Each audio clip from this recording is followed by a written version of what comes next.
Hello friend, myself Jayaprakash Chaturvedi. Today my topic class 8 NCERT book, right? NCERT book then in which science. The science has been a first topic for crop protection and management. That is, what is management? अगर आप लोग crop का मतलब समझ गए तो management करना अपने आप समझ जाएंगे। क्रॉप का मतलब क्या होता है? फसल का उत्पादन और उसका देख रेख को मैनेजमेंट हम लोग बोल सकते हैं, राइट?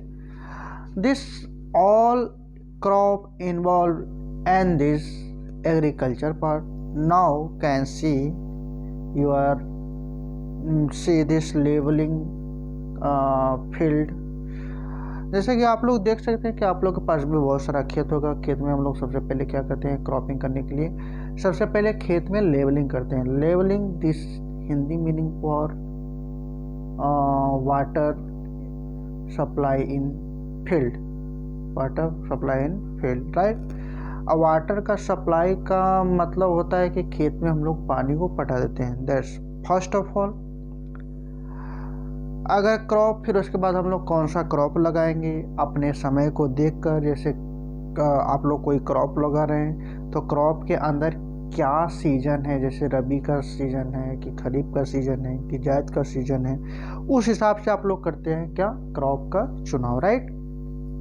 देन जब आप लोग उसमें क्रॉप लगा लेंगे, फिर उसके बाद आप लोग को मैनेजमेंट करने में बहुत ज़्यादा तमाम प्रकार के चीज़ों का सुविधा चाहिए जो कि आप लोग के पास हो सकता है कि अवेलेबल हो। दैट्स अगर इस सब को हम लोग अगर एक जगह रख दें तो इसको हम लोग एक जगह रखने को बोलते हैं कि agriculture part. That's call to agriculture part. Right down this first heading for agriculture practice.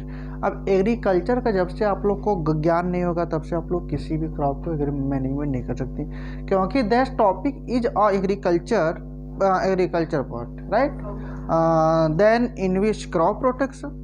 अगर आप लोग एग्रीकल्चर के बारे में कुछ भी जान सकते हैं तो क्रॉप आप लोग तमाम प्रकार के लगा सकते हैं। तो इन्हीं सब को देखते हुए हम आप लोग को एग्रीकल्चर का कुछ ऐसे टॉपिक को, कुछ ऐसे पार्ट को हम बता रहे हैं। इस टॉपिक को हम लोग को लेकर चलेंगे, लेकिन आज हम इसका स्टार्टिंग पॉइंट बता देते हैं, फिर इसके बाद अगले वीडियो में इसका हम लोग टॉपिक को देखेंगे।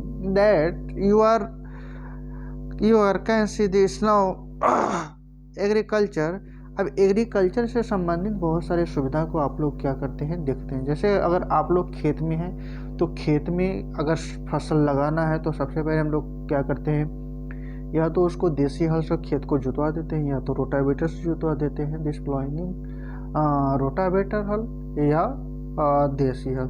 फिर उसके बाद आप लोग क्या करते हो कि जब रोटावेटर से खेत को जुताया जाता है तो फिर उसमें हम लोग क्या करते हैं कि उसमें लेवलिंग मतलब पानी को पूरी तरीके से पटा देते हैं। अब जब पूरी तरीके से पानी को पटा देते हैं तो तमाम प्रकार के प्रोसेस को उसमें देखा जाता है, जैसे कि आप पानी किस समय पटा रहे हैं, कितना लेवल कर रहे हैं खेत में, कितना लेवल नहीं कर रहे हैं। अगर ज़्यादा लेवल हो गया तो पानी को सूखने में भी बहुत ज़्यादा समय लग जाएगा।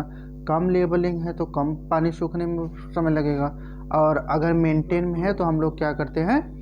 खेत को पूरी तरीके से मेंटेन करके रखते हैं। फिर उसके बाद आप लोग क्या करते हो? जब पानी सूख जाती है 15 से 20 दिन के अंदर में, तो हम लोग क्या करते हैं? खेत के अंदर में रोटावेटर या देसी हल को लगा देते हैं। जब रोटावेटर या देसी हल से हम लोग खेत को जुतवाते हैं तो उसके बाद क्या होता है कि उसके बाद हम लोग अपने बीज का चुनाव कर सकते हैं कि कौन सा बीज किस सीजन में लगाया जाता है। ठीक है, अब आज के लिए बस इतना ही। कल के अगले वीडियो में हम लोग अगला टॉपिक पढ़ेंगे।